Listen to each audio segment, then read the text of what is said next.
Fairbanks. Ow. They're going to raise. Oh, hello and welcome to the 21st ranked baseball team. What? The Tampa Bay Rays? I think last year they came in at 9th. Let's see what happened for them to come in at 21st this year with the DirecTV Rewind. If you're ready to transform your baseball watching experience, head to directtv.com/JohnBoy or scan the QR code on the screen to learn more. They finished 80-82, a game under 500. The pitching, the staff, and the bullpen were both top 10 in ERA and WHIP, but the hitting was atrocious. 29th in OPS, 29th in runs scored, 28th in homers. My goodness, they're going to be a fun team to track this year, Trev. They're playing at a different stadium because the Trop literally had the top blown off, so they've got the weird summer schedule. Who's gone? Like, what happened, Coach? They added some players, some guys that I really liked. Actually, not a ton of offense, if we're being honest, but like the Rays, like you'd expect from them, I feel like there's a lot of sneaky signings here. Ha-Seong Kim, one of our favorite players, comes over on a 2-year, $29 million deal. He'll make 13 this year, player option for 26, where he can earn $16 million. They are hoping he gets back sooner than later. He had some shoulder stuff with San Diego last year. They also signed catcher Danny Jansen to a 1-year, $8.5 million deal, 2026 mutual option. And then they traded with the A's. And I don't like when the Rays and the A's trade because I don't know what's going on, Jake. But they bring over Joe Boyle. If you haven't seen this guy pitch, he's a monster. He's 6'7", throws 100 miles an hour.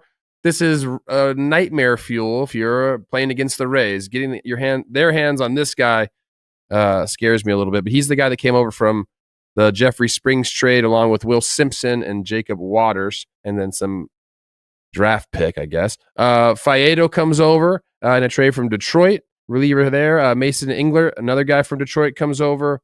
And then they had a few minor league deals that they signed. Eloy Jimenez is now a Ray, which seems pretty crazy. Jonathan Hernandez, Connor Siebold, and then they had a couple of Rule 5 picks as well. And Nate Lavender, not in my book.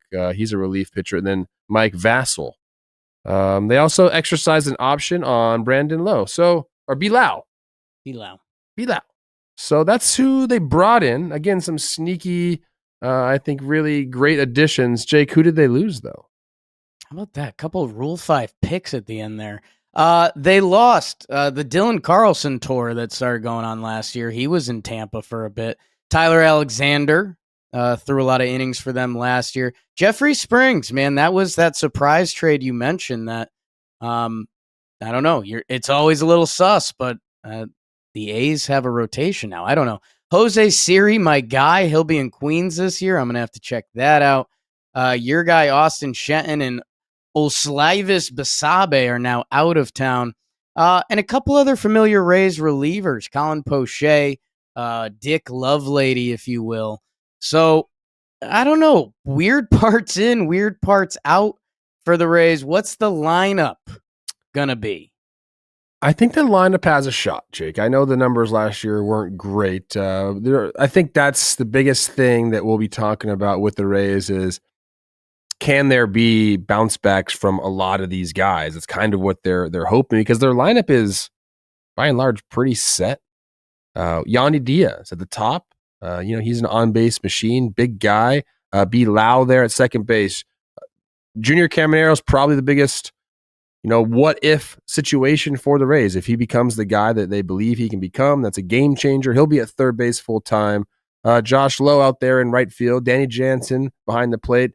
Your doppelganger, Christopher Morel, will be in left field. Jonathan Aranda had a really nice September. A lot of Rays fans really like this guy. He'll be DHing my guy, Johnny DeLuca, New Year's Eve, me and him dancing under the stars. He'll be in center field. Then Taylor Walls at shortstop until Ha-Seong Kim comes back. There's Carson Williams, who's one of my favorite kind of prospects in the game right now. I don't really do prospects, but this guy's Right. kind of a stud. We'll see how the shortstop position shakes out because on the bench, Jose Caballero could see himself there. I mentioned Eloy Jimenez signing that minor league deal. Richie Palacios, Ben Rortvet, backup catcher. They have a lot of guys, though, coming up as well. Chandler Simpson, who I believe you got a little video of right now, Bobo. He just made a real nice catch in spring training against Marcelo Meyer. He went out and got it. He's quick. Believe they say he's one of the fastest guys in baseball, which is very Rays light to go out and have a guy like that. Watch him beat out. Oh, we're going to show another replay. We also have a video of him beating out a ground ball to third base. Like a chopper. It's not really. See ya. He's safe. He's safe. Now, with my arm strength, he's out, but with that guy's arm strength, he's safe. So, they have some prospects coming up. Again, I think the lineup, that's going to be the big question. Can these guys come back, have bounce back years? Their strength, though, Jake, is in the rotation and that bullpen. The Rays throw the ball, and Shane McClanahan is going to be back for them, which is absolutely massive when you start processing what he can be for them and that team. Taj Bradley, Ryan Pepio, Zach Littell, Shane Boz, and Drew Rasmussen. Also, Joe Boyle, you mentioned him. That guy can throw the pill. If the Rays can get it going to the right spot, watch out. There's a reason that they were willing to move on from Jeffrey Springs. In the bullpen, Pete Fairbanks, my guy, wide-eyed and bushy-tailed. Edwin Uceta broke out last year. Clevenger, Manuel Rodriguez, Mason Montgomery, Fido from Detroit, Kevin Kelly, Vassell, and we'll see what other names they tap into this year. But the Rays are going to raise you. So, Trev, where does it start? You mentioned the young guys. You mentioned the offense. I feel like that's where the most questions lie.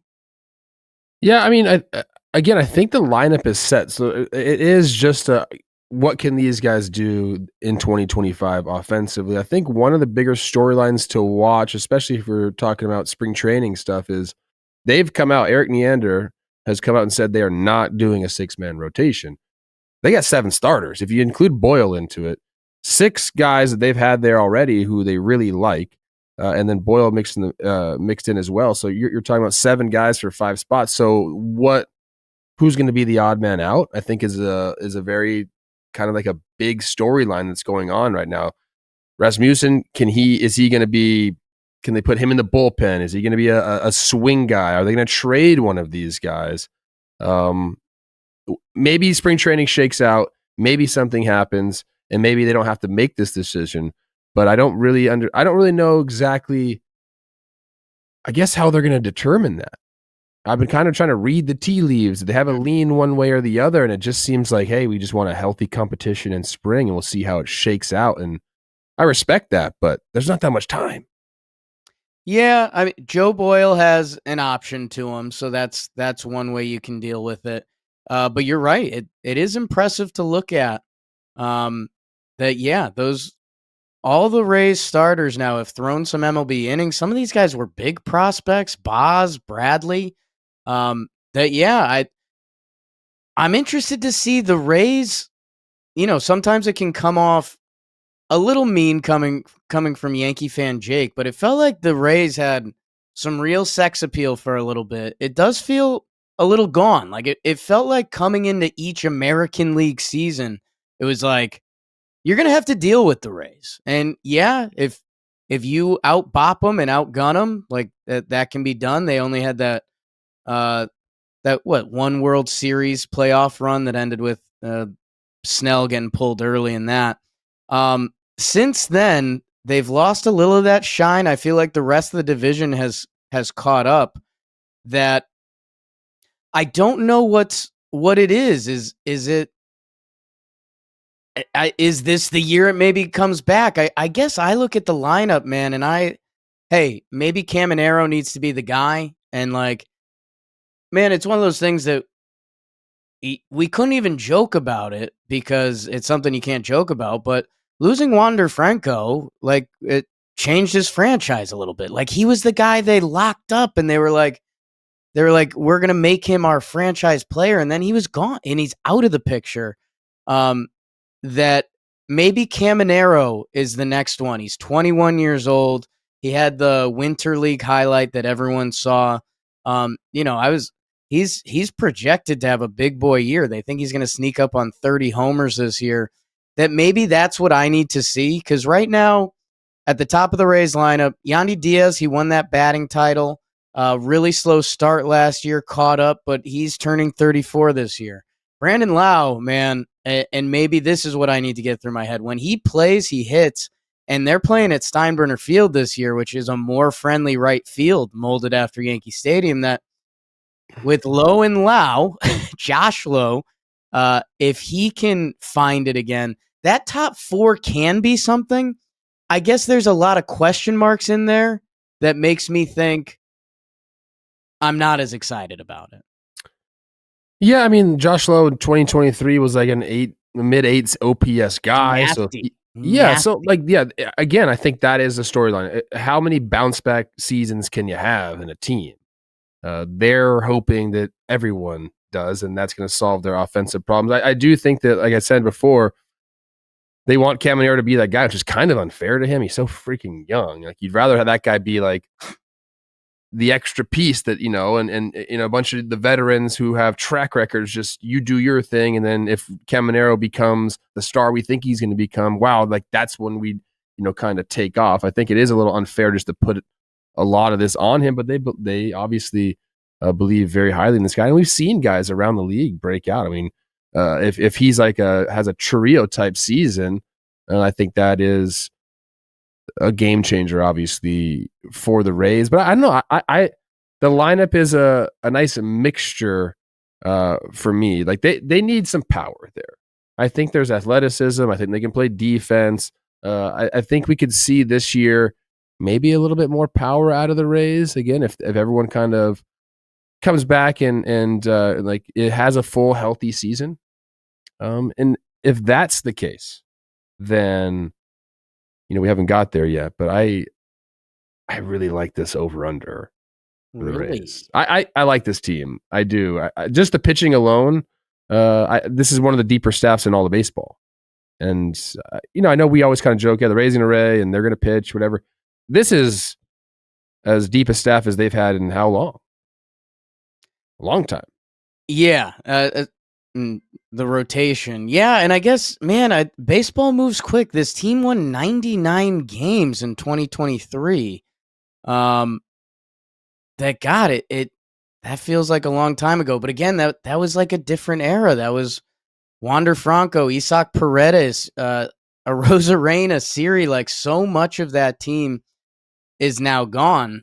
Glass now, 21 starts that season. But getting McClanahan back, that pitching is strong, man, and that's making me question some things, because you have to consider the AL East and where do they stack up with Yankees, Red Sox, Orioles, Blue Jays, which that's tough. And then for me, I guess the other thing that's just I'm going to be interested when I watch Rays games. Defense used to be such a signature part of their calling card. Like, even bring up Wander again. Remember, one of his last highlights was him flipping the ball to himself, and we were all like, whoa, future baseball. But the Rays, it felt like if you gave them an inch, they took a mile. Like, whether it was base running or with their defense, there were plays being made that I feel like their defense has fallen off, that I wonder maybe Jansen can stabilize things behind the plate. And if Taylor Walls and DeLuca, Midnight Johnny for you, if they're going to be out there playing every day, I'd like to see that Rays defense become a part of it again, because then the offense becomes, instead of, oh God, are they going to score? It turns into, if we do score, we're going to win this game. Yeah, Caminero last year didn't necessarily qualify, but he was right around league average at third base. I'm curious. You mentioned Walls. How long is that going to go on? Say Ha-Seong Kim. Say the Padres were right, and he doesn't come back until June. Sure. How long until Carson Williams is up? They love this guy. He's the number 4 overall prospect in baseball. He's supposed to be sick with the glove too, and he's got like prodigious power. Like, this guy, he strikes out a little bit too much for everyone's liking, but I mean, that kind of comes with the territory. As he gets older, the play discipline will be better. We all know that. The more pitches he sees, I wonder how long they wait for that. Is it going to be a service time type situation, or is it, you know what, to deal with what we're dealing with in the East, we got to have the best 26 guys. Let's bring them up. I'm curious to see when they kind of pull that, because if we're being real here, Taylor Walls, good backup type player. But if you want to win from day one, I think the move would be, let's see what this guy's got, especially if he performs in spring training. Yeah, and that's so the other thing that's always with the Rays are, when are they going to operate different than what you'd expect? And they have a couple guys, Yandy Diaz, Brandon Lau, who have really nice team club option deals for next year. At 11.5 for Lau, 12 for Diaz. When Ha-Seong Kim comes back, it's a player option the next year. But I don't know, like some of their pitching, like, are the Rays going to do something this year that you're talking about, that pitching depth? And, I think Zach Littell might have 2 years. Like, they have a lot of guys in that Rays trade window that when you're mentioning young prospects and positions open on the field, the Rays do operate differently. That I guess that would be my fear for them, that if they, we talked about the Blue Jays and how if they're around it in the deadline, like it's all in, right? Like it's keeping Vladdy in that. If the Rays have to do a Caesar's thumb, I don't know if I trust them to go for it, because they don't, and they don't need to in a way. But I guess that Yandy Diaz and Brandon Lau could be two really appealing guys at the deadline that the Rays are like, well, let's get Carson Williams in the mix or whatever other young guy. And I guess that makes me nervous. It makes me nervous for their season. Well, I mean, look, if Bilal could be expendable for the right price if you have Ha-Seong Kim back and Williams is up. Right. Like, that's just, you don't need all of that. If you can go get, I don't know, what would they need? If they want another reliever or whatever it is, whatever they determine that they need at the time. I think they have options. I think that I feel much better about this Rays team than I did about coming into the season last year. Hype us up with that taster reel from the pitchers, because I think the stat was the Rays have the most 3-pitch punchies since 2023. I like that. Coming at you, coach. Oh, look at number 3, the Twins. Yeah. Strike one, right? I guess, do you think that, dude, the fact we're a year away from a 99 wins Rays team blows my mind a little bit. And I'm sorry to Rays fans that I guess I'm not respecting that like I should be. Does this team have that? Like, do you think we can wake up in October and see a 95 win Rays team? That would have to be everybody in the lineup clicks and everyone's back. And the young guys are the guys they think they are. I think that's, talk about ceilings a lot. That could be like the ceiling would be 93 to 4 wins. How about in this? my mind. Can they win the East? Yeah. Yeah? Yeah, I think so. I mean, again, this is best case scenario. Right. Yeah, I don't think like they're already done. No way they can't win the East. I don't think that's just not true. Yeah, it feels like so many balls would have to break. Yes, a lot would have to go right for like them. we're in perfect storm territory. Like, you'd need the Orioles to take like a step back. You'd need the Red Sox to not click. You need the Yankees. It's all possible, right? It's baseball, and the Rays do, like, the guy running the ship. I don't even think it's that for them. I think it is. It's just, can their offense bounce back? Can these guys? Can everyone get together collectively and have their above average seasons? That's kind of it. Because I think the pitching is going to be there. I think the starting pitching is as deep as we're going to see. It's by far the best rotation we've seen of the team so far. I think this is too far down for my taste of the Rays, where we have them ranked right now, where our fans have them ranked. But yeah, I think the pitching will be there. It's really the storyline of the season is how many guys are going to be better offensively. And then, yeah, I guess if we're there in the middle of the season and Ha-Seong Kim is there, like what kind of moves do they make? How much do you think about their travel plans in summer? It's gonna be interesting. Yeah, what's we have it up. It's a lot. It's 31 out of something games. I'm getting it now. 35 out of 51 games will be played on the road in July and August.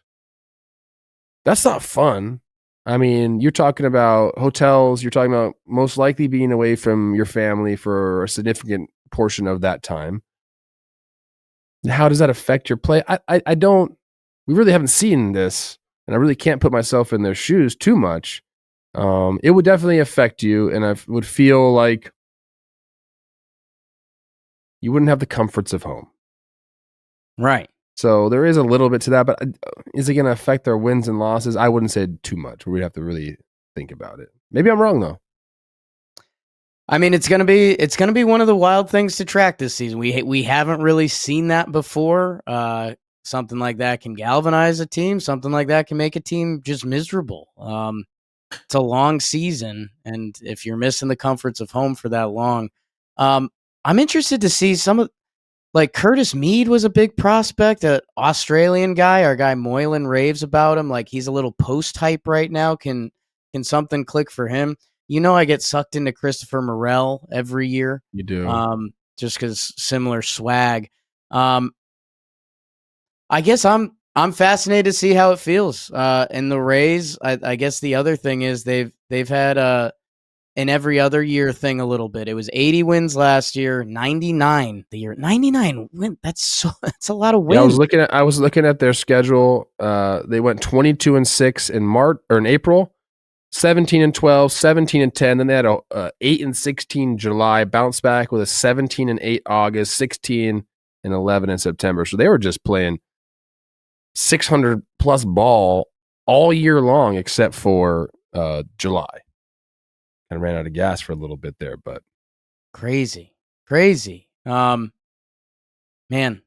yeah, I'll tell you what, Trev, I'm a little perplexed. Like, we're hitting the point in TPPs where we're seeing some real teams that, like, it can happen. Baseball can happen for these teams this year, that these Rays can pitch the hell out of the ball. That you're right. If they get a couple offensive performances, this team's going to be trouble to deal with. And, like, Kevin Cash, is he the longest tenured manager right now? Like, he's so bought into that Rays ways, and I'm sure they're going to lean into this season and be in road dogs. That I don't know. It's going to be one of the fun storylines. I'm excited to see the DraftKings over-under on this one, because you already got me excited, Coach Trev. And hey, if you're going to DraftKings, make sure you check out their NBA action, as that season is picking up at the DraftKings Sportsbook. Right now, all new customers who bet just $5 will get $150 in bonus bets instantly when you use code Talkin. Dishing the rock, monster slams, cleaning the glass. That's where Coach is.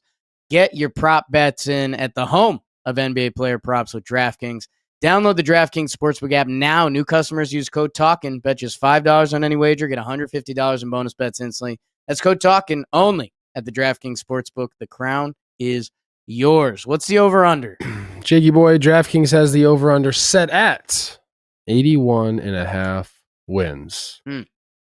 So can they be over 500 or can they not be over 500? That is the question we are asking with the Rays, and I have my answer. You're locked. I'm locked. This could be. I haven't looked at all of them. This could be my lock. I think I've got mine. In 3, 2, 1, over. Under. That's crazy. You think under. I know. That's I know. crazy. I have to start going under on some teams. Is it just that you just thinking this East is going to be so good? I don't know, man. I'm looking at this team. I'm like, this team is going to be able to win games in many different types of way. There are some ifs, but I don't think it's crazy to think that Josh Lowe is going to hit fucking 30 at Steinbrenner Field. Like, I think they're going to see the offense jump. Now, I guess that goes hand in hand. Like, are we going to see the pitchers struggle a little bit more because they don't have that weird Tampa thing going Right. on, but I believe in this team to be over 500. Yeah, I'm just Trev. I'm a hitting guy, and last year they didn't hit, and I don't know. I just know in a baseball season, every team gets injuries along the way. That there's going to be some times we're looking at the Rays lineup this season, and we're like, I don't know, man. Like I hope Jonathan Aranda's that guy, and sometimes he has some pretty swings, man. But like, DeLuca and Walls are going to be out there for defense, and then they do the mix and match thing, but I don't know what it is. And this may be my over under that I'm willing to be wrong about, but also someone in the East has to lose. Yeah. Like, and hey, okay, Yankees. Maybe it's the Yankees. Maybe they're gonna go 70, and I'm a math guy. I know the other side of that. 92. Nice. But someone's got to lose games, and this Rays lineup not adding much from last year, and maybe it's health, maybe it's improvement. Like 5-hole Danny Jansen right now scares me a little bit, so I'll go under. Very high chance I'm wrong. Okay. Very high chance. So you guys let us know, what do we miss on your Tampa Bay Rays? Maybe they're going to call up a bunch of kids in their studs. Let's find out. See you soon.